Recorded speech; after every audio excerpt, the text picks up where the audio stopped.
नमस्ते दोस्तों, स्वागत है आप सबका फिर से नए ब्लॉग में। तो दोस्तों कैसे हो? उम्मीद करते हो सभी अच्छे होंगे। भगवान से हमेशा यही प्रार्थना करती हूँ जो भी मेरे सपोर्टर्स या फिर लवर्स या फिर हेटर्स हो सभी बहुत अच्छे रहे। तो दोस्तों अभी सुबह सुबह का टाइम में मैं यहाँ पे बनाने वाली हूँ थोड़ा सा खाना, ताकि जो है खाना बना के उसके बाद मैं हॉस्पिटल निकल जाऊँ, क्योंकि बाबू का जो टेस्ट करा के आए थे उसका रिपोर्ट लाना बाकी है। तो 6 बजे और 8 बजे तक जो है रिपोर्ट देते हैं, तो शाम को तो जा नहीं सकते बच्चों को लेकर, और एक लेडीज़ होकर नहीं जाना बेहतर है, क्योंकि आजकल का ज़माना बिल्कुल ही सही नहीं है।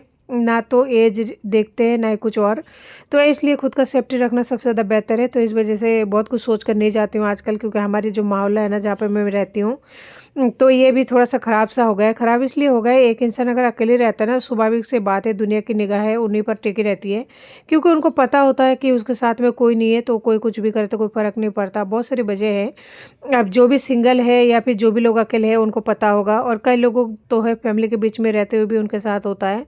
तो इसलिए दुनिया से तो क्या शिकायत है, खुद का सेफ्टी ज़्यादा से ज़्यादा करने की कोशिश करना है, बस इसके ज़्यादा और कुछ भी नहीं है। तो दोस्तों यहाँ पे मैं बनाने वाली हूँ साग की भुजिया और थोड़ा बहुत दाल सब्जी में, क्योंकि छोटू को थोड़ा थोड़ा है ना साग की सब्जी खाना पसंद है। और मैं आजकल बहुत ज़्यादा परेशान हो रही हूँ, क्योंकि सोनू का तबीयत बिगड़ने की वजह से क्या बनाऊँ क्या नहीं बनाऊँ, बहुत ज़्यादा कंफ्यूज हूँ। तो दोस्तों मैंने जो है दाल में मूली डालकर बॉईल कर लिया है, और मूंग की दाल बनाई थी मैंने, उसी में डाल दिया था मूली। जो मम्मी आई थी उस टाइम बनाई थी ना, मुझे अच्छा लगा था, बच्चे ने भी बहुत प्यार से खाए थे, तो इसीलिए मैंने आज बनाया है। तो यहाँ पे उसी को छौंकने के लिए तैयारी कर रही हूँ। दाल वैसे मैंने सुबह चढ़ा दिया था, तो मूंग की दाल कढ़ाई में चढ़ाए थे ना, बहुत टाइम लग जाता है। कुकर मेरे पास है नहीं, और अभी लाने का बिल्कुल ही हैसियत है नहीं। यहाँ पे तड़के में ये प्याज वगैरह टमाटर वगैरह डालती हूँ। बाकी कुछ लोग हैं जो मूंग दाल में प्याज टमाटर वगैरह नहीं डालना पसंद करते हैं, लेकिन मैं डालती हूँ, मुझे अच्छा लगता है। तो आज ऑयल थोड़ा सा कम हो गया था, इसलिए थोड़ा सा पानी ऐड कर दिया, पानी के साथ में मिक्स कर दिया। अब इसे धीमे आंच पर पका लूँगी, ताकि टमाटर थोड़ा सा सॉफ्ट हो जाए, क्योंकि दाल तो पक चुका है। लेकिन टमाटर अगर सॉफ्ट नहीं होगा ना, तो फिर खाते टाइम बच्चे थोड़ा सा आनाकानी करते हैं, परेशान करते हैं। तो फाइनली देख सकते हैं टमाटर और जो है मसाला पककर बिल्कुल रेडी हो चुके हैं। तो ये है दाल जिसे मैंने बॉईल कर लिया है। मूंग दाल के अंदर डाल दिया था मैंने इसमें मूली, और मेरे पास जो भी सब्जियां होता है ना, अगर बच्चों को पसंद आता है, बच्चे खाना पसंद करता है, तो फिर मैं डाल ही देती हूँ। ऊपर से थोड़ा सा पानी इसलिए डाल दिया क्योंकि दाल थोड़ा सा मुझे गाढ़ा लग रहा था। जब दाल ठंड हो जाती है ना, तो उसके बाद भी थोड़ा सा गाढ़ा हो जाता है, तो इसलिए थोड़ा सा मीडियम बना लिया। जब ठंडा हो जाएगा थोड़ा सा और गाढ़ा हो जाएगा। तो दाल है ना यहाँ पे बनकर बिल्कुल रेडी हो चुका है, लेकिन इसमें थोड़ा सा हरा धनिया डालूंगी, क्योंकि हरा धनिया मेरे पास रखी भी हुई है, और हरा धनिया डालने से दाल का जो एक टेस्ट है ना वो अलग ही आती है। दोस्तों मन मेरा बहुत ज़्यादा ख़राब है, ना तो बात करने का मन कर रहा है, ना कुछ और करने का मन कर रहा है। पता भी नहीं लग पा रहा है कि मैं सुबह खा रही हूँ कि नहीं खा रही हूँ, दिन में खा रही हूँ कि नहीं खा रही हूँ। बहुत बुरी तरह से पागल से हो चुकी हूँ। एक इंसान किसी दूसरे इंसान को ना इस तरीके से मेंटली टॉर्चर करके छोड़ देता है कि इंसान जीना मरना सब कुछ भूल जाता है। साजना संवरना का तो बात ही छोड़ो, मेरे को तो पता ही नहीं मैं पिछली बार कांच देख के यानी आईना देख के कब मैंने श्रृंगार किया था, भूल चुकी हूँ मैं। बस ये है कि आदमी जिंदा है, उसके बावजूद भी विधवा की ज़िंदगी जी रही हूँ, और भगते भगते पैरों में दर्द हो जाता है, हाथों में दर्द हो जाता है। ऐसा लगता है कभी कभी ना बैठ के रोऊं, कभी कभी गलत डिसीजन लेने का मन कर जाता है। फिर सोचती हूँ नहीं, गुस्से में अगर मैं कुछ गलत कदम उठा लिया तो बच्चों का क्या होगा, बच्चों का मेरे अलावा कोई भी नहीं है। बहुत कुछ खुद को समझाती हूँ। आप लोग मानेंगे नहीं, ऑनलाइन है ना, यानी कि जो यूट्यूब है ना, मेरे लिए एक वरदान सा साबित हुआ। मुझे पता है मेरे चैनल पर व्यू नहीं आता है, मुझे ये भी पता है मेरा कोई इनकम नहीं होता, और मुझे ये भी पता है बहुत ज़्यादा मेहनत लगती है। दिन रात एक करते ना, जब जाके एक यूट्यूब चैनल मोनेटाइज होती है, और पैसा उसमें बनता नहीं है, लेकिन फिर भी मैं उसी में लगे रहती हूँ। हर दिन अपना मेहनत देने की कोशिश करती हूँ। वीडियो जो भी लोग बनाते हैं ना, उनको पता है कितना ज़्यादा मेहनत लगती है।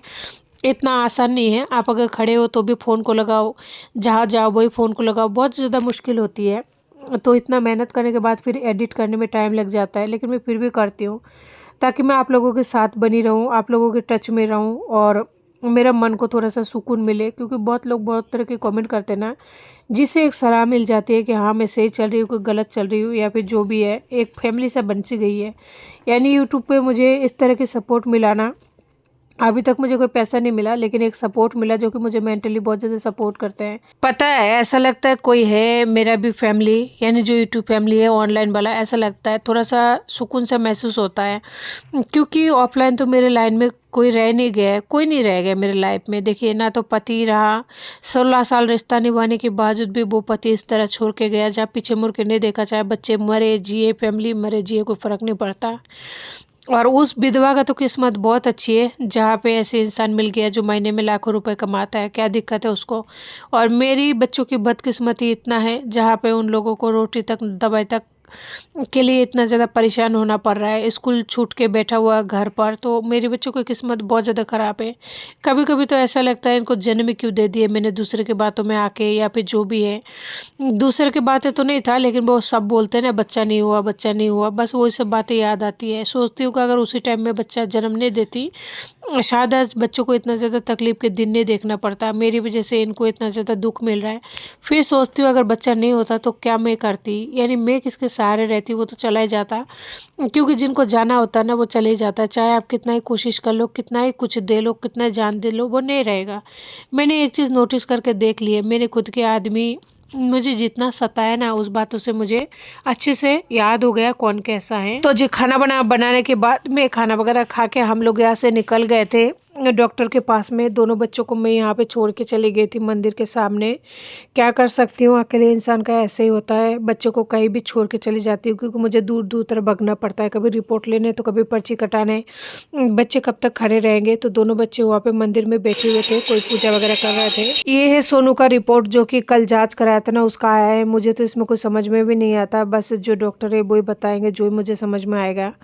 इसमें मुझे सच में कुछ नहीं समझ में आता है, डॉक्टर का लैंग्वेज मुझे क्या ही समझ में आएगा। तो दोस्तों, बच्चे वहाँ पे बैठे हुए थे, मैंने सोचा कोई बात नहीं, 2 मिनट उनको वहाँ बैठे रहने दो, क्योंकि सोनू वैसे भी बहुत ज़्यादा बीमार रहता है, तो थोड़ा भगवान के चरण में जो है बैठ जाने दो। और वहाँ पे जो एक मैडम है वो पूजा वगैरह कर रही थी। ये जो मंदिर है ना, हॉस्पिटल के अंदर ही है, और मैं इनको यही छोड़ के लगभग जाया करती हूँ। बच्चे दोनों यहाँ पे मंदिर में इस तरह से बैठे हुए थे ना, देख के बहुत ज़्यादा दया आता है, ऐसा लगता है इतना ज़्यादा अभागन हूँ। क्या बोलो? चाय नाश्ता भी करने नहीं देते।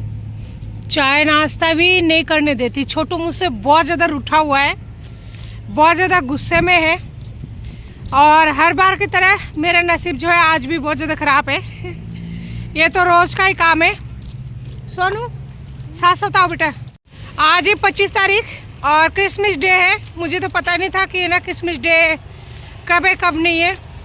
तो हॉस्पिटल हम लोग गए, फाइनली रिपोर्ट तो मिल चुका था, लेकिन डॉक्टर नहीं मिल पाया, क्योंकि आज डॉक्टरों की छुट्टी है क्रिसमस डे की वजह से। अभी ये रूठा हुआ है, रोते रोते चल रहा है, चाय नाश्ता भी नहीं करने देती।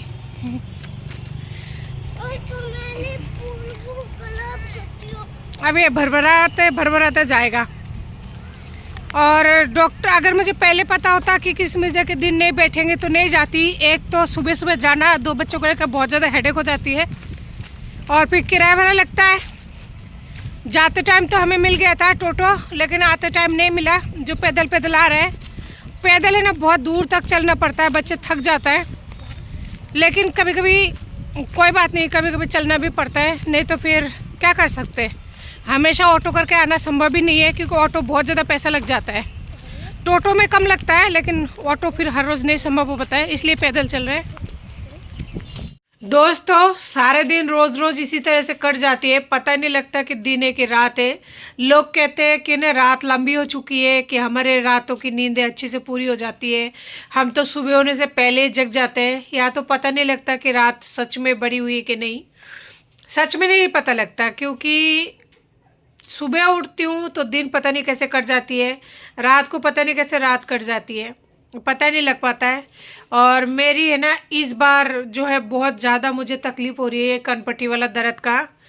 इसका इलाज के लिए मैंने डॉक्टर से पूछा था, तो डॉक्टर ने बोला थोड़ा दूर जाना पड़ेगा। तो उतना दूर अभी बच्चे का तबीयत ठीक नहीं है, मैं नहीं जा पाऊँगी। और बीच में एक फिर कोर्ट का भी तारीख है, और मेरी तबीयत थोड़ा सा डाउन चल रही है, क्योंकि रोज़ाना बाहर जाना आना हो रहा है ना। सुबह जाती हूँ, शाम तक, दोपहर तक, या फिर शाम ढलने तक आती हूँ। इस वजह से फिर हो नहीं पा रहा है। और आज क्रिसमस डे की वजह से डॉक्टर से मिलना नहीं हुआ। कल मुझे फिर से जाना पड़ेगा। अगर आज मिल जाता ना डॉक्टर तो फिर मुझे कल नहीं जाना पड़ता। लास्ट जो है क्या बोलते हैं डॉक्टर की, उसका तबीयत कैसी है कैसे नहीं है, क्या है आगे का प्रोसेस, सब कुछ पता चल जाता तो मेरे भी थोड़ा सा टेंशन कम होता। लेकिन देखिए ना नसीब कितना ख़राब है, जो आज भी मुझे डॉक्टर नहीं मिला क्रिसमस डे की वजह से, और फिर मुझे इसकी वजह से कल जानी पड़ेगी। और जो भी बातें हैं वो बताएंगे, उसके बाद में फिर आप लोगों को बताऊंगी। और मुझे टेंशन तब तक रहेगा जब तक डॉक्टर को ये रिपोर्ट वगैरह नहीं दिखा देती हूँ। बहुत ज़्यादा टेंशन में चल रही हूँ, पता नहीं कब तक ख़त्म होगा। और ऐसा लगता है कि ना वो लोग बोलते हैं ना ग्रहण लग गई है, तो ग्रहण सी लग गई है ज़िंदगी में, जहाँ पूरी तरह से ख़त्म ही नहीं हो पा रहा है। और मेरी तबीयत का फ़िलहाल बहुत ज़्यादा हालत ख़राब हो रही है। एक इंसान अगर चारों तरफ से करेंगे ना, घर का बाहर का जो भी है करेंगे ना, तो स्वाभाविक सी बात है सभी का हालत ख़राब हो सकती है। ऊपर से जो सबसे बड़ी फसाद की जड़ है वो तो है ही, मेरे आदमी को खा पी कर काम नहीं है, ना तो उनको मेरे साथ रहना है और ना ही उनको मतलब उस औरत को छोड़ना है। रहना उनको उन्हीं के साथ है, क्योंकि जो इंसान एक बार छोड़ के जाता है ना वो वापस लौट के कभी नहीं आता है। और अगर आ भी जाता है ना तो कोई ना कोई गलत प्लान करके आता है। तो मुझे नहीं चाहिए, जो जहाँ पर है वही सेफ रहे, नहीं चाहिए मेरे को। लेकिन वही बात है कि फ़ोन कर करके मेंटली टॉर्चर करता है। अगर मैं उन बंदे का फ़ोन नंबर अगर मैं ब्लैक लिस्ट में डाल दूँ ना तो फिर वो सीधा मेरी मम्मी को कॉल करेंगे। मेरी मम्मी चाहे गलत है चाहे सही है, मुझे किसी से कोई मतलब नहीं है प्रेजेंट टाइम में, और शायद आगे भी ना हो। लेकिन वो फिर वहाँ फ़ोन करेंगे, वहाँ फ़ोन करेंगे, मम्मी परेशान होगी। और मम्मी का अभी क्या बताऊँ क्या है क्या नहीं है, जो मम्मी परेशान हो जाएगी तो फिर मजबूरन मुझे मम्मी कॉल करेगी। तो फिर मम्मी बोलेगी कि किशोर का फ़ोन आया था, वो ऐसा कब बोल रहा है, वैसा बोल रहा है, परेशान कर रहा है। मेरी बहनों को फ़ोन करेंगे, तो इससे अच्छा तो मैं ही चालू रख लूँ, मैं ही उसको ब्लैक लिस्ट में ना डालूँ, मैं ही उठा लूँ फ़ोन को, मैं उससे थोड़ा सा बातें करवाट सुन लूँ, ताकि मेरी माँ बच जाए और जो भी है वो बच जाए। और क्या कर सकती हूँ, मेरे पास कोई रास्ता नहीं है उस बंदे के नंबर को ब्लैक लिस्ट में डालने का। यही वजह है, आप लोग भी सोचते होंगे कि मैं उस बंदे का नंबर को ब्लैक लिस्ट में क्यों नहीं डाल देती हूँ, यही वजह है। मैं अगर आज डालूंगी ब्लैक लिस्ट में नंबर तो सुबह तक मम्मी के पास कॉल कर देंगे, वो भी 70 बार। और मम्मी फिर मेरे को फ़ोन करेंगे, 2 बातें सुनाएंगे, दिमाग की दही बना देंगे। इससे अच्छा मैं चालू करके रख दूँ और उसके फ़ोन को ना चाहते हुए भी उठा लूँ और उसकी बकवास सुनूँ। क्या कर सकती हूँ, कोई रास्ता नहीं है। बस भगवान मुझे सहन शक्ति दे। मुझे नहीं पता आप ऐसा क्यों कर रहे हो भगवान, जो भी कर रहे हो लोग कहते हैं अच्छे के लिए होता है, तो अच्छे के लिए हो रहा होगा। तो चलिए ज़्यादा बातों को ना बरती हो, आज की वीडियो को यहीं पे एंड करती हूँ। नमस्ते।